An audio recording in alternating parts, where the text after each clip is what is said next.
That starry, inky evening, Rana Diane was bustling with activity. As I bobbed and weaved through the growing crowd in the common room, my arm was beginning to wobble under the weight of the heavy goblets perched on the even heavier black steel tray. "Millicent," Lysana said, touching my shoulder when I passed her in the main entrance hall with a Drovos wine for the group of Kylor in the lounge. Her tone was slightly distracted, a serene smile pasted onto her full, gray lips. "Tassa, did you take it tonight? They're smoking lore in the lounge."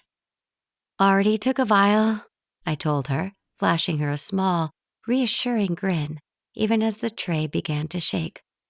"Don't worry. I need to get these to them before the wine ends up all over your new rug." Lysana had had it imported from Dumera, the crafter's colony, and it was exquisite. A deep blood red with threads of silver and gold woven into an intricate, swirling pattern. It reminded me of tattoos I'd seen inked onto Dakari males, or of the tapestries I'd seen hanging on the walls of the Bartushians' extravagant atriums, meant to impress their guests. "Go," she ordered, waving me off, her eyes already landing on the next client who just entered the darkened establishment. "Ah, John. Welcome, my friend. What would you like tonight?" "Quick feed. Is Bryna here?"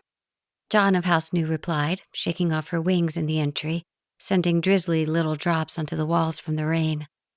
"I need to get back to my son. My maid is away in Laras for a barter and—" But I didn't stay to listen.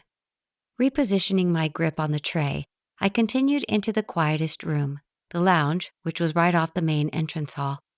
Behind paneled steel doors, the large, elegant space was lit by halo orbs swirling overhead, casting a gentle golden light on the mostly horned and winged patrons below.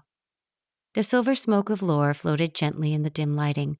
The Tassa I'd taken earlier ensured I didn't have any, adverse reactions, as were common of humans, but out of the corner of my eye, I still caught a pointed stare, a lazy smirk from a dark-horned Kylor male drinking and eating alone in the corner. Waiting for the expected enthusiastic response from a human, I averted my gaze, striding forward to the group of 4 Kylor and 1 Kirivi male, chatting and ribbing among themselves. One of the Kylor I recognized. He was a regular of Rana Diane and was Lysana's own cousin.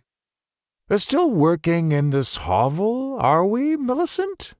the male in question asked. A wide grin stretched over his face, exposing sharp incisors that poked into his dark gray bottom lip. "Well, you're still coming here, aren't you, Hanno?" I teased, sweet relief spreading through my arms when I set the tray down on their table. "Can't be that bad of a place for your discerning tastes." The Diane was a blood establishment, a place for Kylor to come and feed from a wide array of willing blood givers.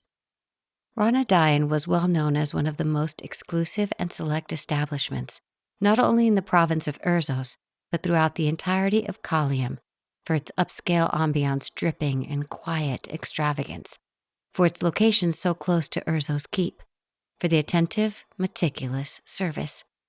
Lysana demanded the best from her workers and only gave the best to her patrons.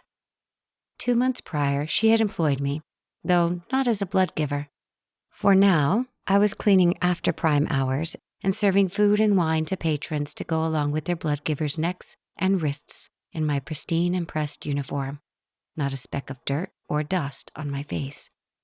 Had I ever thought that when Father and I had landed on Kryn, that I would be working in a Diane, alone with no one else in the entire universe in difficult financial straits? Never.